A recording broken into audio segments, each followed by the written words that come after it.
The morning sky over New Haven Colony burned red with enemy fire. Veltara pressed her face against the small window of the underground bunker and watched another building collapse in the distance. The Krex warships hung in the sky like dark metal clouds raining death on her peaceful world. "How many days has it been?" asked Elder Morden, his voice weak from hunger. 93 days, Veltara replied without looking away from the window. 93 days since they first demanded our surrender. The Zephyrian colonists had come to Kepler 442b 5 years ago, looking for a new home. They were traders and farmers, not warriors. Their world had green fields and clear rivers. They built schools and hospitals, not military bases. When the Krex Empire arrived with their massive warships, the colonists had no way to fight back. General Faxmer of the Krex Empire had given them a simple choice: submit to Krex rule or die. The Zephyrians chose to resist. They believed freedom was worth more than their lives. The colonists had built tunnels and bunkers during the first month of the siege. They moved their families underground and tried to wait for help. But help never came. The Galactic Council sent messages of support, but no ships. The Altarian Federation said they were too far away. The Centauri Alliance claimed they were too busy with their own problems. Veltara walked through the main tunnel system, checking on her people. Children played quiet games in the corners while their parents rationed food and water. The older colonists sat in small groups, whispering about their memories of home. Everyone was thin and tired, but they still had hope. Colony leader called out Dr. Zenka from the medical bay. "We have wounded coming in from the surface." Veltara hurried to help. 3 colonists had been caught in the latest bombing run.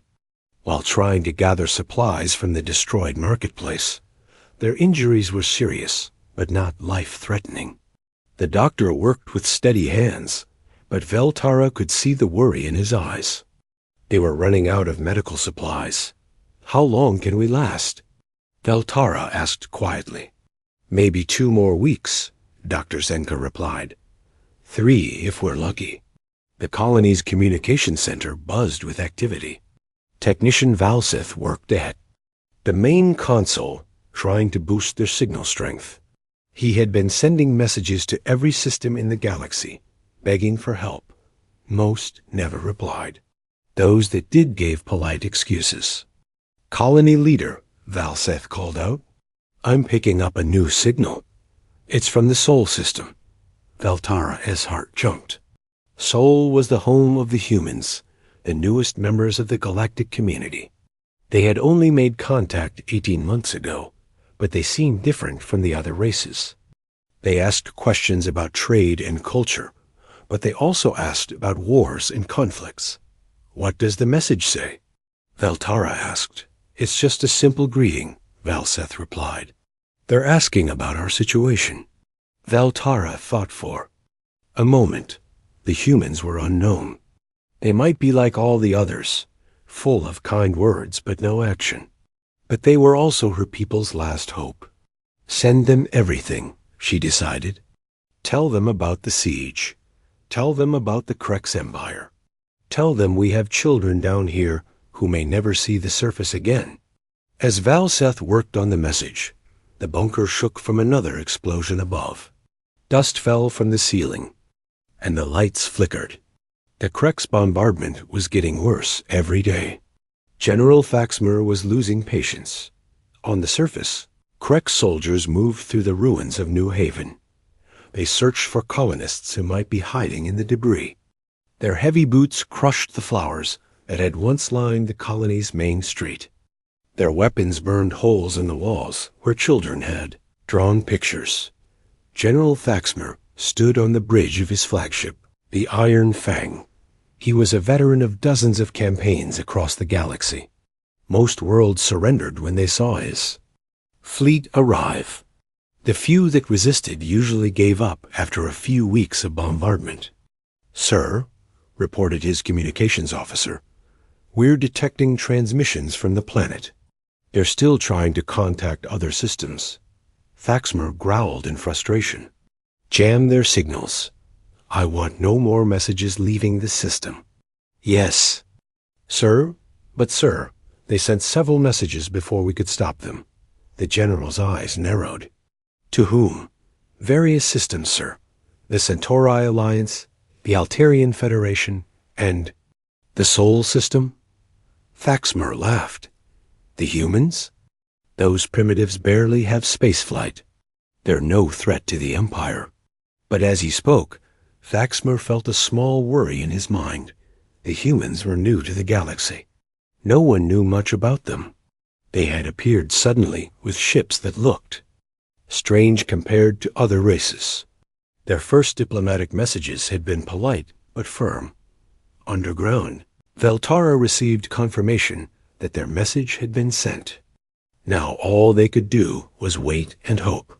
The children in the bunker were getting sick from the poor air and lack of sunlight. The adults were talking about surrender in quiet voices. Colony leader, Elder Morden, approached her. Perhaps it's time to consider the general's offer. Veltara shook her head. We've seen what the Krex Empire does to conquered worlds. Our people become slaves. Our children are taken away. Our culture dies. But if we surrender, some of us might live, the elder replied. What kind of life would that be? Veltara asked. We came here to be free. If we surrender now, we throw away everything we've built. The elder nodded sadly, but said nothing more. They both knew the choice was between death and slavery. Neither option gave them much hope out. As night fell over the colony, Veltara stood guard at the bunker's main entrance. She listened to the sounds of distant explosions and wondered if anyone out there was listening to their calls for help. The stars looked cold and far away in the Sol system. Admiral Jake Morrison sat in his office reading the message from Kepler 442b. The report was detailed and desperate. A peaceful colony was being destroyed by the Krex Empire, while the rest of the galaxy watched and did nothing. Morrison had fought in Earth's last war 20 years ago. He knew what it meant to be surrounded by enemies with nowhere to run. He understood the fear in the Zephyrian message. But he also understood something else. Sometimes the right thing to do was also the hardest thing to do. The Admiral reached for his communications console and began typing orders. Earth's fleet would need time to prepare, but they would not let the Zephyrians face the Krex Empire alone. The galaxy was about to learn something new about humanity. Admiral Jake Morrison stood before the Emergency Council in Geneva, Earth's capital. The room was filled with representatives from every nation on Earth. The large screen behind him showed images from Kepler 442b. Burning buildings, frightened families, and the dark shapes of Krex warships in the sky. The situation is clear, Morrison said in a steady voice. The Zephyrian colony is dying. They have maybe 2 weeks before they're forced to surrender or face complete destruction. President Maria Santos of the American Federation leaned forward. Admiral, what exactly are you asking us to do? I'm asking permission to take our fleet to Kepler 442b and stop this massacre. Morrison replied. The room erupted in worried voices. Representatives argued about the risks and costs. Some said Earth was too new to galactic politics to get involved. Others worried about making enemies of the powerful Krex Empire. This is not our fight, declared Ambassador Chun Wei of the Asian Alliance. We barely understand galactic law. Why should we risk our ships for aliens we've never met? Morrison waited for the room to quiet down. Because it's the right thing to do. The Zephyrians are farmers and traders. They never hurt anyone. The Krex Empire is destroying them just to show their power. But what can we do? Asked Prime Minister Elizabeth Harper of the European Union. Our fleet is small. We only have 15 ships ready for deep space missions. 15 ships might be enough, Morrison said. Our technology is different from what the Krex expect. We might surprise them. The debate continued for hours. Some representatives wanted to send diplomatic messages instead of warships. Others suggested offering the Zephyrians refuge on Earth rather than fighting the Kreks. But Morrison kept coming back to the same point. Innocent people were dying while the galaxy watched and did nothing. Finally, President Santos called for a vote. The decision was close, but Earth's government agreed to send the fleet. Morrison had his orders. Save the Zephyrian colony if possible, but don't start a war that Earth couldn't win. At Luna Naval Base, Captain Ryan Hayes watched as his ship, the U.S. Defiant, was loaded with supplies and ammunition. The Defiant was one of Earth's newest destroyers, built with technology borrowed from a dozen different alien races. It was smaller than most alien warships, but it was fast and heavily armed. "Captain," called out his first officer, Lieutenant Commander Amy Carter. "Engineering reports all systems ready. Weapons are loaded and tested." Hayes nodded. "How's the crew?" "Nervous but determined, sir. Most of them have never been in a real battle before." Hayes understood their fear. Earth's military had fought small conflicts with pirates and raiders, but never against a major galactic power. The Kreks Empire had conquered dozens of worlds. Their ships were bigger and more powerful than anything Earth had ever built. "Gather the crew in the main bay," Hayes ordered. "I want to talk to them before we leave." 200 sailors and Marines assembled in the ship's cargo bay. They were young men and women from all over Earth, united by their belief in protecting the innocent. Hayes looked at their faces and saw the same mix of fear and determination that he felt in his own heart. "You all know why we're here," Hayes began. "The Zephyrians need our help. They're facing an enemy that's bigger and stronger than they are. Some people might say it's hopeless. Some might say we should stay home and let others handle it." The crew listened in silence. Hayes continued, "But that's not who we are. Humans don't abandon people who need help.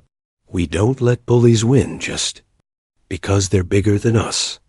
We're going to Kepler 442b to do what's right, no matter how hard it might be." A young Marine in the back raised his hand. "Sir, what if we don't make it back?" Hayes smiled grimly. "Ben will make sure our sacrifice means something. We'll make sure the Zephyrians get to see their children grow up free." Across the solar system, similar scenes played out on 14 other ships. The U.S. Liberty, Admiral Morrison's flagship, prepared to carry fighters and bombers into battle. The cruisers Phoenix and Avalon loaded their missile bays with Earth's most advanced weapons. The destroyers Ranger, Guardian, and Patriot ran final checks on their engines and shields. Each ship carried a crew of volunteers. Earth's military didn't force anyone to join the mission. Every sailor and Marine had chosen to risk their life for strangers they'd never met. It was a choice that many alien races found difficult to understand. Commander Lisa Brooks, Morrison's intelligence officer, briefed the Admiral on what they knew about Krek's tactics. "They use standard Imperial formations, sir. Heavy ships in the center, light ships on the flanks. They rely on overwhelming firepower rather than maneuver." "What about their ground forces?" Morrison asked. "Standard occupation troops. They're used to fighting civilians and poorly armed militias. They might not be ready for organized resistance." Morrison studied the tactical reports.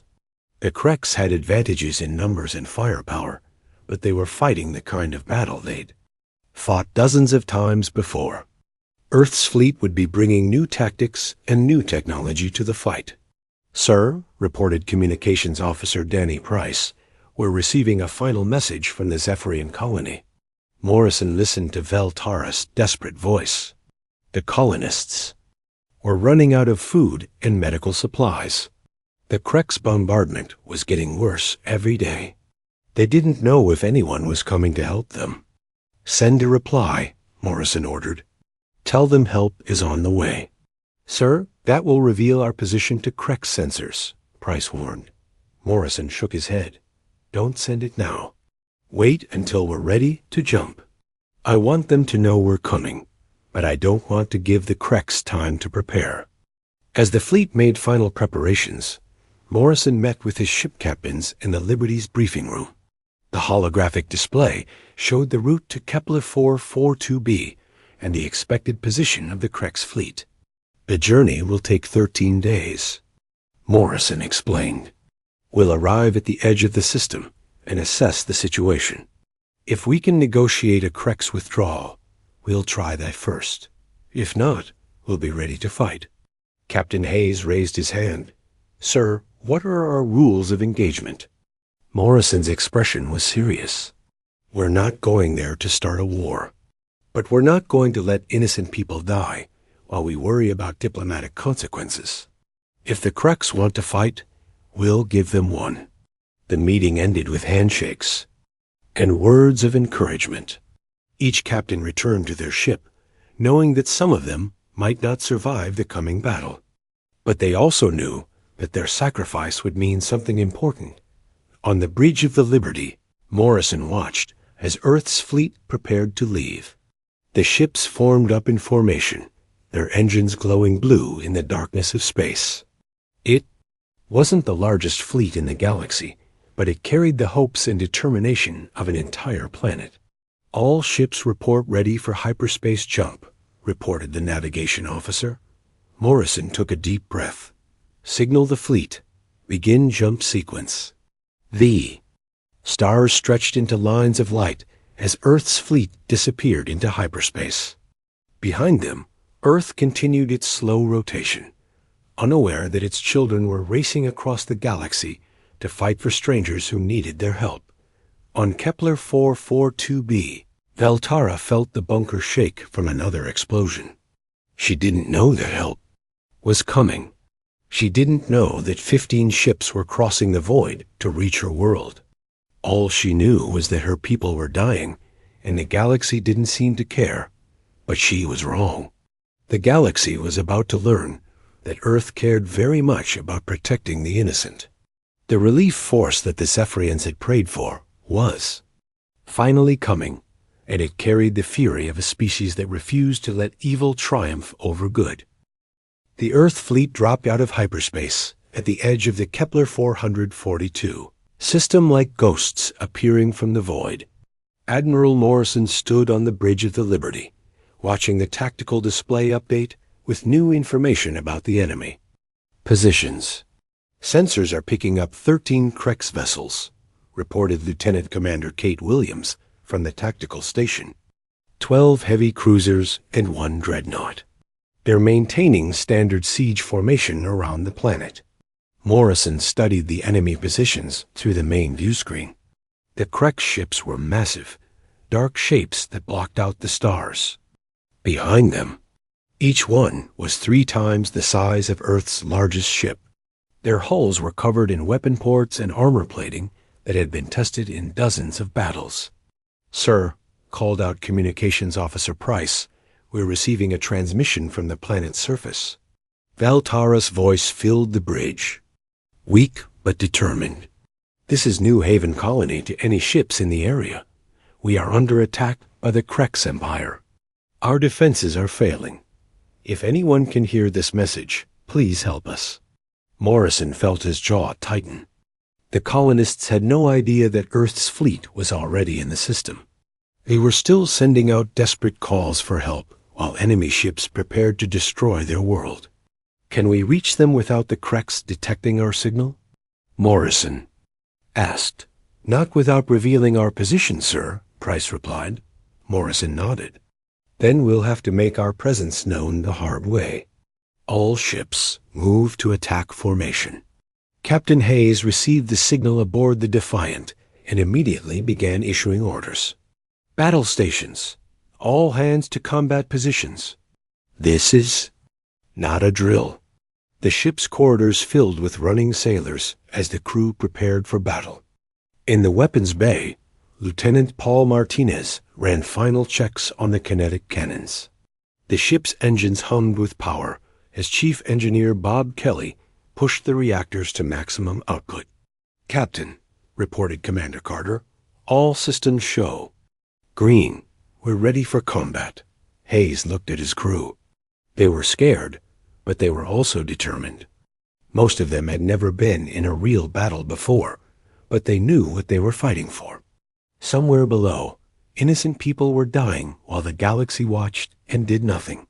"Remember your training," Hayes told them. "Stay focused, follow orders, and watch out for each other. We're going to show the Krex Empire what happens when they mess with the innocent." The Earth fleet moved out from behind the asteroid field like a pack of wolves emerging from the shadows.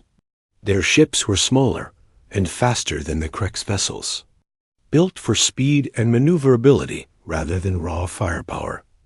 On the Krex flagship Iron Fang, General Thaxmer watched the approaching ships with amusement. "Humans," he growled to his tactical officer. 15 tiny ships against my battle fleet. They must be insane." "Should we hail them, sir?" asked the communications officer. "No," Thaxmer replied. "Let them come closer. I want to destroy them. All with one salvo. The galaxy needs to see what happens to those who challenge the Krex Empire." But as the human ships drew closer, Thaxmer began to notice something strange. The Earth vessels were moving in patterns he didn't recognize. They weaved between each other in complex formations, never staying in one place for long. Their approach was unlike anything he had seen in 30 years of warfare. "Sir," reported the tactical officer, "the human ships are spreading out. They're not following standard attack formations." Thaxmer frowned. "It doesn't matter. When they come into range, destroy them all." The first human ship to enter weapons range was the destroyer Ranger. Captain Steve Walsh held his fire as enemy targeting systems locked onto his ship. He waited until the perfect moment, then gave the order his crew had been waiting for. "Fire! All weapons!" The Ranger's kinetic cannons opened fire, sending streams of high-velocity projectiles at the nearest Krex cruiser. The alien ship's shields flared as the human weapons struck home, but the barriers held. The Krex returned fire with massive plasma cannons that lit up the space around the Ranger. Captain Walsh spun his ship in a tight spiral, using the destroyer's advanced maneuvering systems to avoid the incoming fire. The Krex weapons were powerful, but slow, designed for fighting other capital ships rather than fast-moving targets. "Their shields are down to 60%, reported the Ranger's weapons officer, continuing attack run. More human ships joined the battle. The Defiant came in from the side, its guns blazing as Captain Hayes targeted the Krex cruiser's engine section. The destroyer Phoenix attacked from above, raining missiles down on the enemy ship's command tower. General Thaxmer watched in growing alarm as his ships struggled to track the fast-moving human vessels. The Earth fleet moved like a school of fish, each ship supporting the others while staying in constant motion. "How are they moving so fast?" Thaxmer demanded. "Unknown, sir," replied the tactical officer. "Their engine signatures are unlike anything in our database." The first Krex ship to fall was the heavy cruiser Dominator. 3 human destroyers had focused their fire on its shield generators, overloading the defensive systems. When the shields collapsed, the Earth ships poured kinetic rounds into the cruiser's hull until it exploded in a brilliant flash of light. "Impossible," Thaxmer roared. "One of my cruisers destroyed by primitive human ships." But the battle was just beginning. Admiral Morrison coordinated the fleet's movements from the Liberty, using the carrier's advanced sensors to track enemy positions. The human ships worked together like parts of a single organism, each one knowing exactly where the others were at all times. "Launch all fighters," Morrison ordered. "Target the enemy dreadnought's weapon systems." The Liberty's launch bays opened, releasing swarms of small attack craft. The fighters were piloted by Earth's best pilots, men and women who had trained for years to fly in the vacuum of space.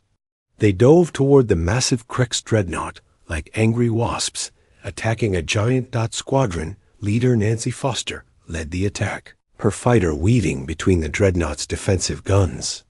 The massive ship's weapons were designed to fight other capital ships, not small fighter craft. The pilots exploited this weakness, getting close enough to target specific systems. "Focus on the shield generators," Foster ordered over the communications channel. "Once those are down, we can hit the main weapons." The fighters swarmed around the dreadnought, their weapons carving holes in the ship's armor. The Krex crew tried to defend their ship, but they had never faced an attack like this before. The human fighters were too small and too fast for the four. Dreadnought's main guns to track Dot back on the planet's surface. The Zephyrian colonists felt the ground shake as debris from the space battle began falling from the sky. Veltara emerged from the bunker's command center and looked up at the burning streaks of light crossing the night sky. "What's happening up there?" asked Dr. Zenka. "I don't know," Veltara replied, "but something has changed. The bombardment has stopped." For the first time in 3 months, the Krex ships had stopped firing on the colony. They were too busy fighting for their lives against the unexpected human attack Dot in space. The battle raged on. The Krex ships were powerful, but they were designed for a different kind of warfare. They expected to face other slow, heavily armed vessels in traditional formations. The human fleet fought like nothing they had ever encountered. Captain Hayes brought the Defiant alongside a damaged Krex cruiser, firing point-blank into the enemy ship's hull. The alien vessel tried to turn its guns on the human destroyer, but Hayes was already moving, sliding under the cruiser's belly, where its weapons couldn't reach. "Sir," called out Commander Carter, "the Krex are trying to reform their battle line." Hayes looked at the tactical display. The surviving Krex ships were pulling back, trying to create a defensive formation. But the human fleet wasn't giving them time to reorganize. "All ships, press the attack." Morrison's voice came over the communications channel. "Don't let them regroup." The Earth fleet struck like lightning, hitting the Krex formation before it could stabilize. Human ships darted in and out of the enemy line, firing at close range before spinning away from return fire. General Thaxmer watched his fleet being torn apart by an enemy he had underestimated. The humans fought with a fury and determination that surprised him. Their ships were smaller, but they were faster and more maneuverable than anything the Krex had faced before. "Sir," reported his tactical officer, "we've lost 5 ships. The humans are targeting our command systems." Thaxmer realized with growing horror that the battle was slipping away from him. The primitive humans were defeating his experienced fleet through tactics he didn't understand. For the first time in his career, he began to consider retreat. Turning point came when Squadron Leader Foster's fighters finally penetrated the dreadnought's defenses. The small attack craft dove into the massive ship's engine section, their weapons overloading the reactor cores. The dreadnought's destruction lit up the entire system, sending shockwaves through the remaining Krex fleet. "The dreadnought is gone," Foster reported. "Repeat, the enemy flagship is destroyed." On the planet below, Veltara watched the brightest explosion she had ever seen. The flash was so brilliant that it turned night into day for several seconds. When the light faded, she could see that the explosion of the Krex dreadnought sent shockwaves through both fleets. Burning debris scattered across the battlefield as the massive ship's death throes lit up the darkness of space. General Thaxmer stood on his command ridge, watching his most powerful vessel disappear in a ball of fire and metal. "How many ships do we have left?" he asked his tactical officer, his voice tight with rage and disbelief. 7 cruisers still operational, sir. 3 are heavily damaged. The humans have lost 2 destroyers, but the rest of their fleet is still fighting." Thaxmer couldn't believe what he was hearing. His fleet of 13 ships had been reduced to 7 by 15 smaller human vessels. The primitive newcomers to the galaxy were destroying his experienced battle group with tactics he had never seen before. Captain Hayes maneuvered the Defiant through the wreckage of the destroyed dreadnought, scanning for survivors while keeping watch for enemy attacks. The human fleet had paid a price for their victory. The destroyer's Ranger and Guardian had been lost, along with 43 brave sailors and Marines. "Sir," reported Commander Carter, "we're detecting escape pods from the dreadnought. Should we pick them up?" Hayes hesitated. The Kreks were his enemies, but they were also fellow beings who deserved a chance to live. Yes, rescue operations are a priority, but keep our weapons ready in case it's a trap. The decision to rescue enemy survivors was typical of human warfare. Earth's military code required soldiers to help wounded enemies when possible. It was a concept that many alien races found difficult to understand. Admiral Morrison watched the battle from the Liberty's bridge, coordinating his remaining ships for the final assault. The Kreks formation was broken, but the enemy cruisers were still dangerous. Each one carried enough firepower to destroy a human ship with a single salvo. "All ships, form up on the Liberty," Morrison ordered. "We're going to finish this." Surviving human vessels moved into attack formation. The cruisers Phoenix and Avalon took the lead, their missile bays loaded with Earth's most advanced weapons. The destroyers Patriot, Valiant, and Defiant formed the second line, ready to exploit any openings in the enemy defenses. On the planet's surface, the Zephyrian colonists emerged from their bunkers to watch the battle raging overhead. Veltara stood in the ruins of New Haven's central square, looking up at the lights flashing across the night sky. For the first time in 3 months, she felt hope. "Colony leader," called out Valsith, the communications technician. "I'm picking up a transmission from the unknown fleet." Veltara hurried to the communications station. "What are they saying?" "It's a message for us," Valsith replied, his voice filled with wonder. "They're saying that help has arrived." The voice that came through the speakers was calm and reassuring. "Zephyrian Colony, this is Admiral Morrison of the Earth Defense Force. We received your distress call. Hold your positions and stay underground. We're driving the Kreks away from your world." Veltara felt tears running down her face. "Earth," she whispered, "the humans came for us." In space, the final phase of the battle began. The remaining Krek ships tried to form a defensive circle, but the human fleet was too fast and too coordinated. Captain Hayes led the Defiant in a high-speed attack run, his ship's guns blazing as he targeted the nearest enemy cruiser. The Krek ship returned fire with its plasma cannons, but Hayes was already moving. The Defiant spun and dove, using its superior maneuverability to avoid the incoming fire. The destroyer's kinetic rounds punched through the enemy ship's weakened shields, tearing holes in its hull.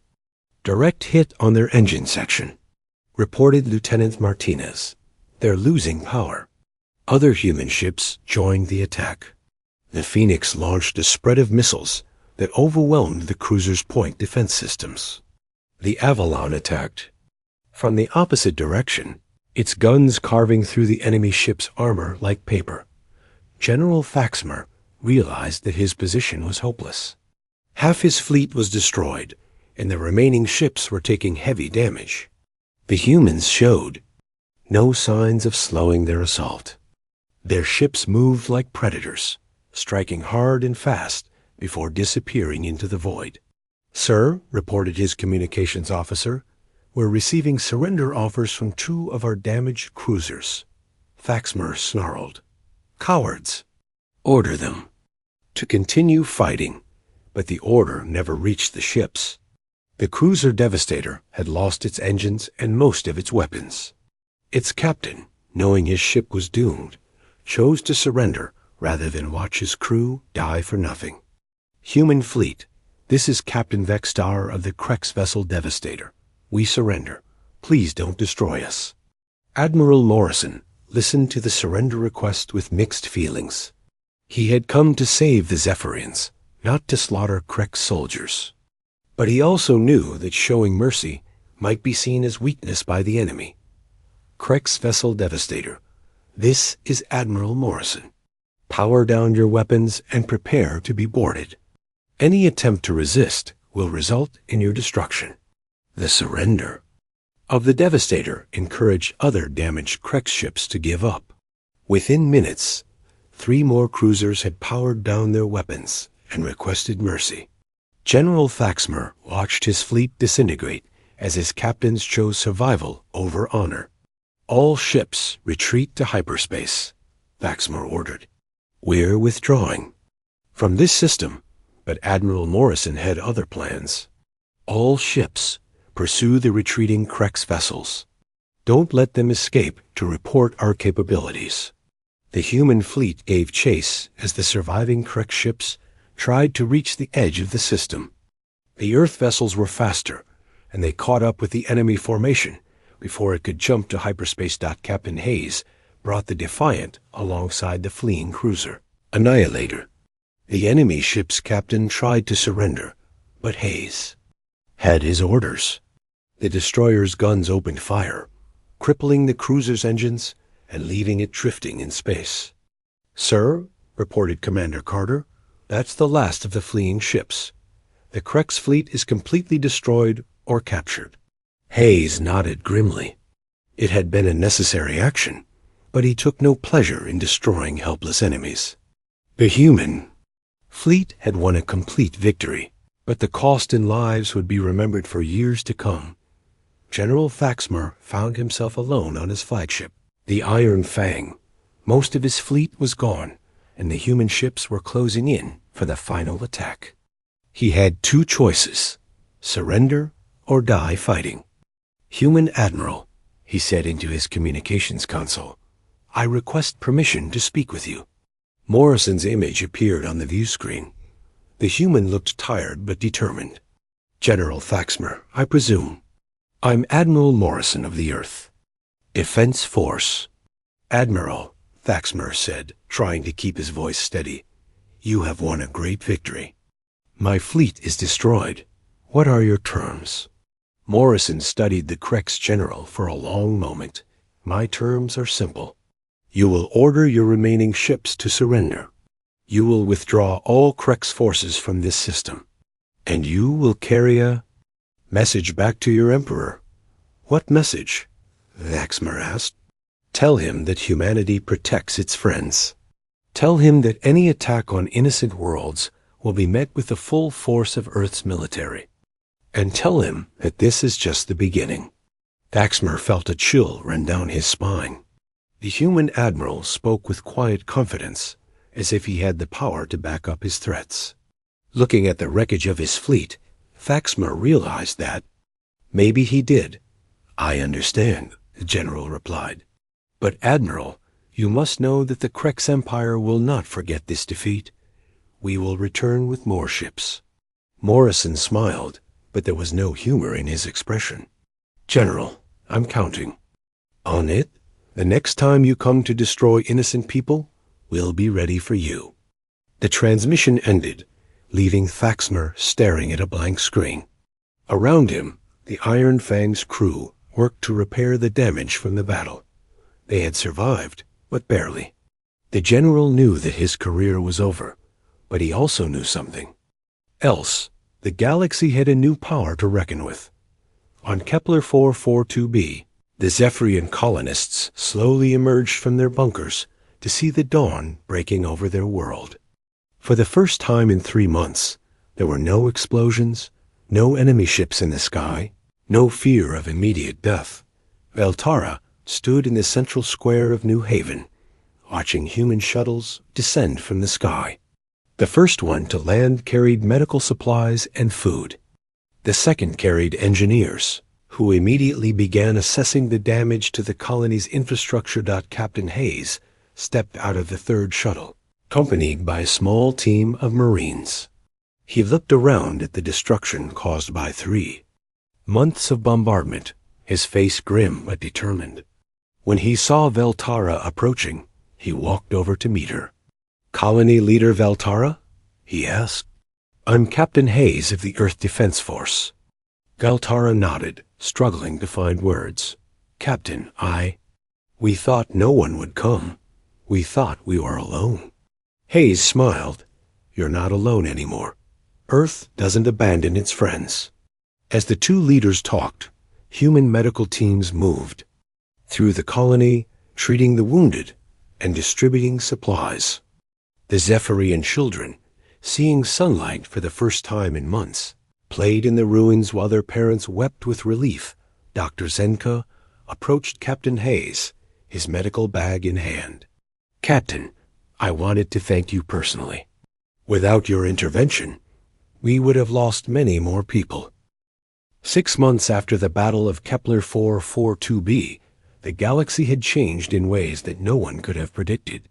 The news of humanity's victory over the Krex Empire had spread to every corner of civilized space, carried by traders, diplomats, and refugees who had witnessed the impossible. Admiral Morrison stood in his office at Luna Naval Base, reading reports from across the galaxy. 17 worlds had requested Earth's protection in the past month alone. The Terran Federation, as Earth's government was now known, had become a major power almost overnight.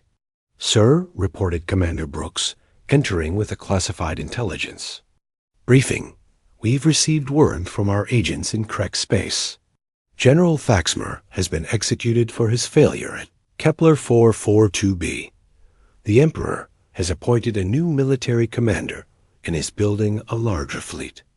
Morrison nodded grimly. He had expected this response. The Krex Empire couldn't allow their defeat to go unanswered without losing face among their subject worlds. The question was whether they would come back with better tactics or simply more. Ships. What about our own fleet expansion? Morrison asked. Construction is proceeding ahead of schedule, Brooks replied. We'll have 30 new ships operational within the year. The shipyards at Mars and Europa are working around the clock. The victory at Kepler 442b had convinced Earth's government to invest heavily in military expansion. Humanity had learned that the galaxy was a dangerous place, and they intended to be ready for whatever came next. Captain Hayes walked through the rebuilt streets of New Haven Colony, accompanied by Valtara and a group of human engineers. The Zephyrian settlement had been completely reconstructed using a combination of human technology and Zephyrian craftsmanship. The result was a city that was both beautiful and defensible. The new shield generators are operational, reported Chief Engineer Kelly. If anyone tries to attack this colony again, they'll find it much harder to break through our defenses. Valtara smiled as she watched Zephyrian children playing in the colony's new park. The young ones had adjusted quickly to the changes, but she could see the lasting effects of the siege in their eyes. They would never forget the fear they had lived with for 3 months. Captain, she said, I've been thinking about something you said during the battle. You told us that humans don't abandon their friends. But we weren't your friends then. We were strangers. Hayes considered her words carefully. That's true. But being strangers doesn't mean we couldn't become friends. And it doesn't mean we should stand by and watch innocent people suffer. The conversation was interrupted by an urgent communication from the orbital defense station. Captain Hayes, we're detecting incoming ships. Configuration unknown, but they're not broadcasting Krex signatures. Hayes and Valtara hurried to the colony's command center, where the main screen showed a dozen ships approaching the system. They were sleek and elegant, unlike the brutal designs favored by the Krex Empire. Those are Altarian vessels, Valtara said with surprise. What are they doing here? The answer came in the form of a transmission from the lead ship. New Haven. Colony, this is Admiral Zenara of the Altarian Federation. We come bearing gifts and an offer of alliance. Hayes frowned. The Altarians had ignored the Zephyrians' calls for help during the siege, claiming they were too far away to assist. Now they were offering friendship after the danger had passed. "Shall I respond?" asked the communications officer. "Yes, Hayes replied, but I'll handle the conversation personally." Admiral Zenara's image appeared on the screen. She was tall and graceful, with the blue-tinted skin and silver hair typical of her species. Her expression was diplomatic, but nervous. "Captain Hayes," she began, "I bring greetings from the Altarian Federation. We wish to establish formal diplomatic relations with the Terran Federation and offer our assistance in protecting this colony." Hayes kept his expression neutral. "Admiral, I appreciate your offer, but I have to ask where this assistance was 6 months ago when the Zephyrians were fighting for their lives." Zenara's discomfort was obvious. "Captain, you must understand that the Altarian Federation has many responsibilities. We couldn't risk our ships against the Krex Empire without proper preparation." "I see," Hayes replied. "And now that humanity has proven the Krex can be defeated, you're suddenly ready to take risks?" The conversation continued for several minutes, with Admiral Zenara trying to explain her government's position, while Hayes listened politely but skeptically. Finally, the Altarian Admiral made her real offer. "Captain, the Altarian Federation is prepared to share our advanced sensor technology with Earth in exchange for a mutual defense pact. Our sensors are among the best in the galaxy." Hayes considered the offer. Advanced sensors would be valuable for Earth's expanding fleet, but he didn't trust the Altarians' motivations. They were offering help now because they were afraid of being left behind as humanity's influence grew. "I'll need to consult with my superiors," Hayes said finally. "But I can tell you that Earth values loyalty above technology. We remember who stood with us when times were hard." After the transmission ended, Veltara looked at Hayes with admiration. "You handled that well. The Altarians are used to being treated with deference." "Things are changing in the galaxy," Hayes replied. "The old powers are going to have to adapt or be left behind." Meanwhile, in the depths of Krex space, Emperor Vaxthal studied the reports from his spies and military commanders. The humans had not only defeated General Faxmaros' fleet, but they had also begun building a network of alliances with smaller worlds. Several former Krex tributaries had declared independence, citing Earth's protection. "Your Majesty," reported Intelligence Director Morgak, "the humans are expanding their fleet rapidly. Our agents report at least 30 new ships under construction." The Emperor's reptilian features showed his displeasure. 30 ships? That's still nothing compared to our fleet of 300 vessels. "Yes, Your Majesty, but their ships are more advanced than we initially believed. They use some kind of gravity-based propulsion system that makes them faster and more maneuverable than our vessels."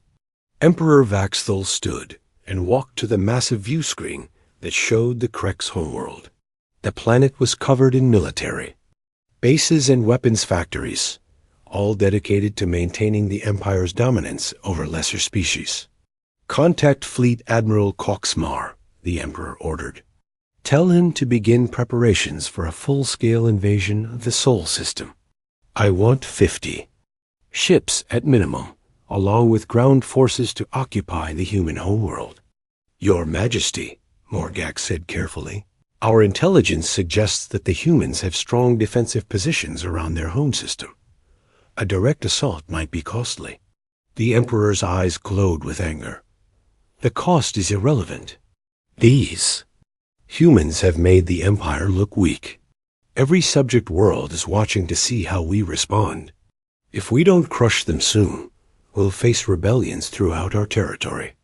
As the Emperor planned his revenge, Admiral Morrison was having a very different conversation with Earth's leadership. The Colonial Council had convened an emergency session to discuss humanity's rapidly expanding commitments across the galaxy.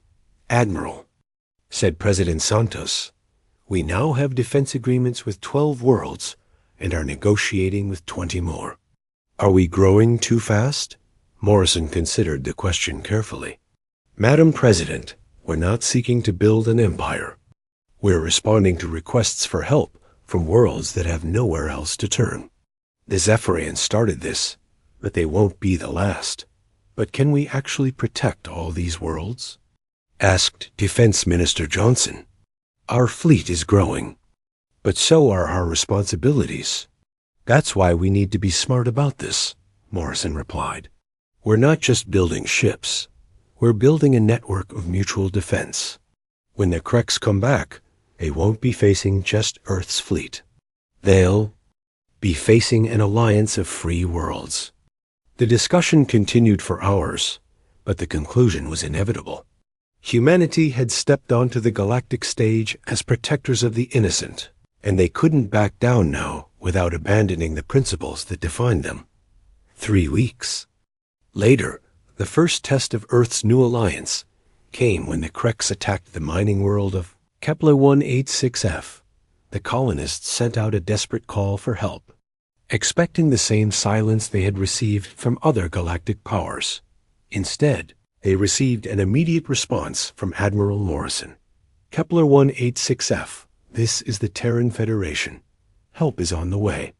The human fleet that arrived at Kepler 186f was different from the one that had saved the Zephyrians. It included ships from Earth, but also vessels from the Altarian Federation, the Centauri Alliance, and 3 other species that had joined humanity's growing coalition. The Kreks commander, expecting to face only human ships, found himself outnumbered and outgunned. The battle was over in 4 hours, with the Kreks fleet retreating in disorder. Back on Earth, Morrison watched the reports of the victory with satisfaction. The galaxy was learning that humanity's word meant something, and that Earth's friends could count on protection when they needed it most. Sir, reported Commander Brooks, we're receiving messages from 17 more worlds requesting to join our alliance.